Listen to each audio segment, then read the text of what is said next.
What's going on, everybody? Mortem here, this time bringing you some news about Redfall's final update. Now, I'm sure I don't need to familiarize most people watching this video with Redfall and its very, let's say, controversial release. That did not go very well. Chances are also pretty good that by now most people are probably aware that Bethesda is closing Arkane Austin alongside a few other studios, but Arkane Austin in particular was the one working on Redfall's follow-up updates, including some of the ones I've covered previously towards the end of last year, but also things that were planned at one point, such as the 2 new heroes that were supposed to be added to the game, but that of course has been cancelled, and a refund process put into place for the people who bought those things. So rather unsurprisingly, development on Redfall has been halted. However, just yesterday, from the time of this video, they did put out one final update for the game as they move to close up shop. This introduces a fair few mechanics that are especially important in light of the game's developer shutting down, such as an offline mode, which at least means you don't have to worry about this game becoming unplayable. But before we dive into the specifics, I imagine a lot of people may be in the dark about the fact that Redfall had actually improved since its launch. In fact, they had gotten rid of the most egregious problems and started introducing fixes with patch 1 and 2 last year, and patch 2 in particular, I believe it was, brought with it some significant changes like making stealth a little more approachable by allowing staked weapons to act as a stealth kill, and even helping out with the AI a bit to make it a bit more responsive to what the player was doing, which was a huge issue when the game launched. So believe it or not, prior to all of this, Redfall actually was headed in a better direction, but in my own update about this game, I noted that the fact that it had not come down in price from its full $70, and the fact that even with all those updates it was just okay, that a lot of people simply weren't very likely to play it,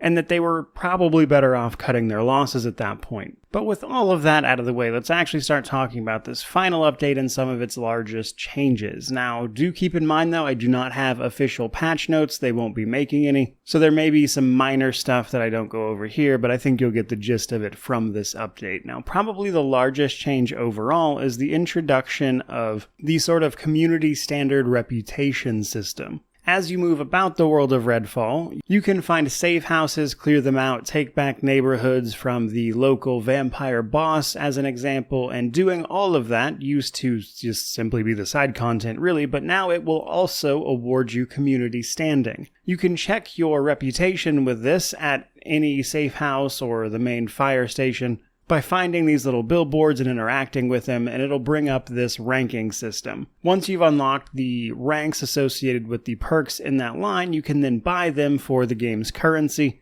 and pretty much all of these are simply very powerful buffs to your overall character. Things like the ability to find cosmetics more easily on the map, track individual things, such as various collectibles and the like outside of things like cosmetics, but also the ability to hunt down certain ammo types, provide defenses to your safe house to make things a little easier for you, but later on, with the more substantial stuff, like say the last few ranks, you can unlock things like a full second health bar if you die, at which point you'll be able to pop back up, so to speak. Another one activates a stealth cloak if you reach critical health levels for a few seconds, to allow you to get away, for instance. So overall, this is just another little progression system they've added, and I honestly think the buffs here are pretty good. I think they interact with what they've established in the rest of the world in fun ways, and it can give you some abilities that aren't directly tied to your hero. Now, that's not the only bit of content they've added, however, because then we have the Elder Nests. This is a more advanced version of the game's Vampire Nest, which are places of psychic resonance that vampires, of course, take to inhabiting. Now, the regular Vampire Nests saw you sneaking around a bunch of vampires to destroy the heart of the place before gathering up loot and running away. Well, Elder Nests work in a somewhat similar way, but rather than sneaking past a bunch of regular vampires, you will, in fact, have a boss fight with new modified special vampires to give you a unique experience, and if you manage to complete this, that is to say kill this vampire, destroy the heart, and get out of there, you'll earn some major rewards, not the least of which are what they're calling heart shards, which are effectively a buff that can have very substantial impacts on your gameplay.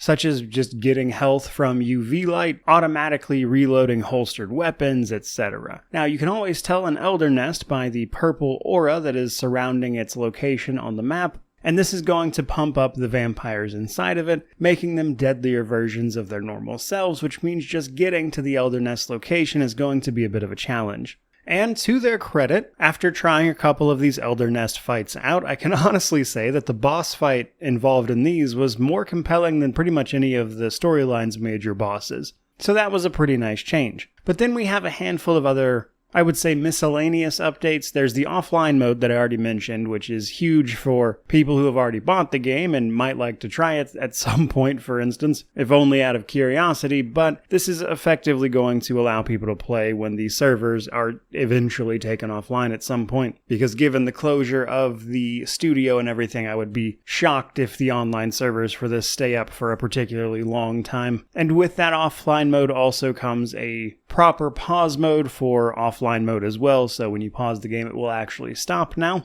And everything else I would say are much smaller. Now keep in mind I don't have exact patch notes here, but they did specifically mention that they added some new enemy encounters, though I personally am not exactly sure what they're referring to here, as I didn't really run into anything out of the ordinary. They also added a story mode difficulty called, I believe it is Dawn, that massively reduces your incoming damage to like a couple of points per hit, on top of a new unique weapon. So, not the worst patch I've ever seen by far, though given that it's the last one, there's a handful of other things I want to mention that I frankly wish we could have gotten that now obviously we never will. And that basically comes in the form of two things. Now, I mentioned earlier that they added the ability to stealth kill things with stakes, which made stealth a little more viable. But one thing that they never got around to changing was making it easier to acquire silenced weapons. Because this is a game that tries to tell you that there are multiple ways to play, and while you can find silenced weapons, it's mostly random. So when they added that stealth kill with the stake, that was the first time you reliably had a way to stealth kill something so you could actually attempt stealth. And while obviously it was more of a hybrid approach, because if you didn't have a silenced weapon, you were still in for a rough time, it was definitely better than nothing, and with someone who's using a stealth cloak like the Jacob hero for instance, you could definitely make good use of it. Now something I wish they would have added, or at least had been kicked around, was some sort of basic modding system that would have allowed you a more reliable way to get a silenced weapon, especially on weapons that you actually want, given the game's sort of looter nature, as I think doing so would have allowed you to focus specifically in on a stealth-oriented playthrough. And then the other thing I would have liked to have seen is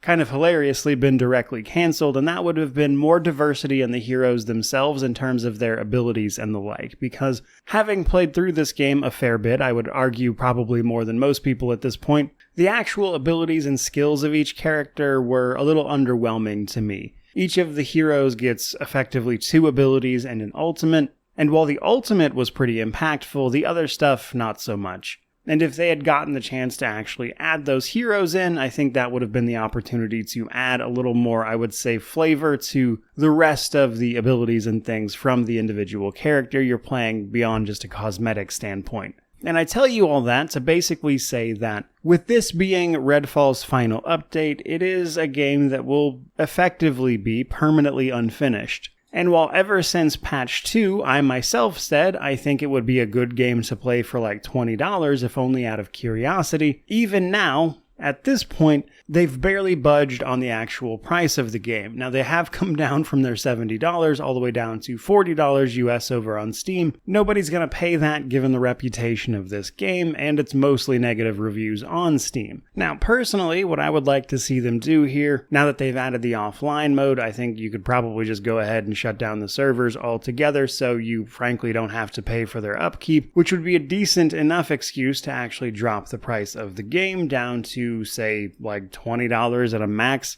if only so people could check out the progress that was made on this title, because there absolutely was some, but I'm certainly not naive enough to expect that to actually happen. But in any event, that's been a look at Redfall's swan song. Do let me know what you thought about it down in the comment section below, which naturally means to like, comment, subscribe, all that YouTube jazz. But regardless of any of that, truly, just thank you so much for watching. I really do appreciate it. May you wander in wisdom and have an amazing day.